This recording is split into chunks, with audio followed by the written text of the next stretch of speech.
Bonjour, c'est Fabien. Dans cette vidéo, je partage avec vous comment créer un graphique simple dans PowerPoint. Donc l'objectif ici, c'est tout simplement de faire une représentation de données avec le logiciel en vue plus tard de bien entendu faire une présentation de ces dernières. Alors pour ça, on va tout simplement avoir besoin d'un jeu de données. Je vais réutiliser ici les données de chiffre d'affaires d'un client qui se trouve actuellement dans Excel et ensuite je vais tout simplement utiliser ces données pour créer un graphique dans PowerPoint. Donc pour ajouter un graphique dans son espace PowerPoint, eh bien on va aller sur Insertion. Ici, on a la partie Illustration et on va ensuite sur Graphique. On a comme dans Excel l'ensemble des différents graphiques que l'on peut insérer. Donc on va choisir en fonction de son jeu de données le graphique qui va correspondre au jeu de données et donc la représentation qu'on souhaite faire de son jeu de données. J'ai dit que j'allais faire quelque chose de simple. Je vais partir donc sur Courbe. Et même dans courbe, on peut voir qu'on a différentes déclinaisons de courbes. Je vais choisir la courbe la plus simple possible et je vais faire OK. Ça va donc m'ajouter un graphique et à ce graphique, on peut voir que ça m'a également ouvert une feuille Excel avec le nom graphique dans Microsoft PowerPoint. Car les données représentant le graphique vont tout simplement être tirées d'un tableur Excel qui est lié à ce fameux graphique que l'on vient de créer et donc que l'on vient d'insérer dans PowerPoint. Alors, moi, les données ne sont pas celles qui m'intéressent, donc je vais tout simplement les supprimer. Et quand je les supprime, eh bien ça supprime également les données directement. Vous avez vu, c'était en direct dans le graphique. Alors ici, on peut voir qu'on a la possibilité d'utiliser une feuille simple. Donc si on a par exemple juste à faire un copier-coller de ces données directement dans la feuille, alors, je vais reprendre ma feuille à moi. Si par exemple j'ai juste à faire copier, donc je vais reprendre ici les données. Si je fais juste copier, hop, coller, eh bien on peut voir que ça a juste repris mes informations. Donc ici c'est quelque chose de très simple. Mais si on a besoin de quelque chose de plus poussé, on peut aller ici sur modifier les données dans Microsoft Excel. Et donc on va avoir un tableur Excel complet qui va s'ouvrir avec toutes les solutions que l'on peut utiliser. Par exemple, l'importation de données, la connexion avec d'autres classeurs, la connexion avec peut-être des tableaux sur Internet et tous les outils de mise en forme classiques d'une page Excel. Donc on peut vraiment soit utiliser la mise en forme toute simple comme je viens de le présenter précédemment, soit aller vraiment dans un tableur Excel et faire une mise en forme complète de ces données. Donc je vais quitter ces dernières. On peut voir que ça m'a fermé ma feuille Excel.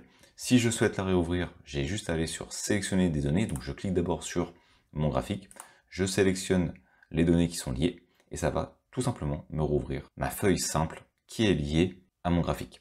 Donc je vais supprimer les différentes informations qui sont actuellement enregistrées. On peut voir qu'elles étaient plus cohérentes puisque ce sont les informations de base et donc je vais reprendre celles qui sont dans mon tableur. Alors à noter, j'ai oublié un petit détail, c'est qu'actuellement la mise en forme est de manière horizontale. Pour ceux qui ont une préférence pour la mise en forme de manière verticale, il suffit de faire un petit copier et ensuite on fait un clic droit là où ça nous intéresse et on va aller sur transposer pour récupérer son jeu de données à la verticale. Ici c'est vraiment une question de préférence. Ensuite si je quitte la feuille, eh bien je peux récupérer ces dernières comme je viens de le faire. Je retourne sur sélection des données et donc ça a bien enregistré la mise en forme verticale pour ceux qui préfèrent.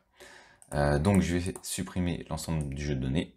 Je vais ici ajouter les éléments en fonction de mes données personnelles. Donc je vais aller sur ajouter. Donc ici on a la partie série. Donc la série, eh bien ce sont les jeux de données. En l'occurrence ici ce sont les chiffres d'affaires de mon client sur l'année. Et ici l'étiquette de l'axe, eh bien c'est le nom qui va correspondre à chaque donnée. Donc par exemple pour le chiffre d'affaires de janvier, on aura CA janvier. Voilà, donc ça c'est l'étiquette sur l'axe pour donner le nom à la donnée.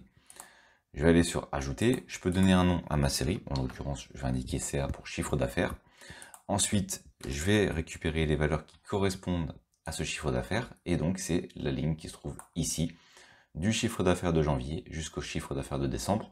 Si vous préférez la version verticale, vous sélectionnez ici de janvier jusqu'à décembre. Ensuite je valide en faisant OK et au niveau de l'étiquette ça a automatiquement donné un nom avec des chiffres.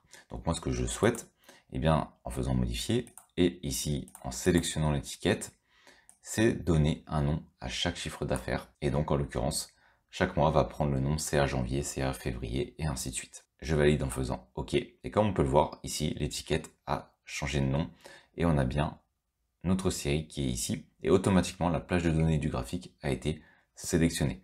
Donc je vais faire OK. Et comme on peut voir, on a une représentation du chiffre d'affaires qui vient d'être faite. Désormais, j'ai créé mon premier graphique et maintenant, je peux modifier ce dernier. Donc je peux soit utiliser les différentes mises en forme déjà existantes, préexistantes, et bien entendu, je peux l'adapter à ce que moi je veux faire. Donc, par exemple, je pourrais l'agrandir si je le souhaite. Je pourrais donc le sélectionner, ajouter un élément graphique. Par exemple, je peux enlever l'axe vertical, je peux le remettre, je peux utiliser d'autres options pour l'axe. Il y a énormément d'options, on va le voir juste après.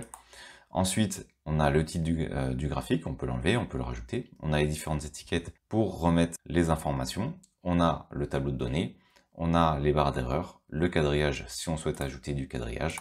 Bref, différents éléments qu'on peut ajouter comme ça à notre graphique. On a également la disposition rapide, toutes les options classiques que l'on va retrouver dans Excel. On peut également choisir un jeu de couleurs pour modifier la couleur de notre graphique. On va ensuite avoir la possibilité de modifier notre graphique. Actuellement, on est sur une courbe, mais si on trouve que la représentation serait plus logique en histogramme, je vais par exemple prendre histogramme et je vais faire OK. Et donc, ça va représenter mon chiffre d'affaires en histogramme. Je vais retourner sur courbe, resélectionner courbe et désormais mon graphique est revenu comme celui d'origine. Alors, un graphique est composé de plusieurs éléments.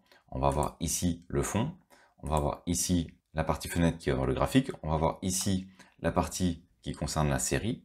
Ici, on va avoir la partie qui concerne l'axe vertical et ici, la partie qui va concerner également l'axe horizontal. Et ensuite, on a les parties comme la légende ou encore le titre. Si par exemple, je choisis ma légende, je peux très bien cliquer sur supprimer pour l'enlever. Ici, si par exemple, je choisis l'axe, eh bien, je peux accéder à l'ensemble des options pour cet axe. On va avoir différentes options, par exemple la couleur. On va également avoir la possibilité de faire une mise en forme.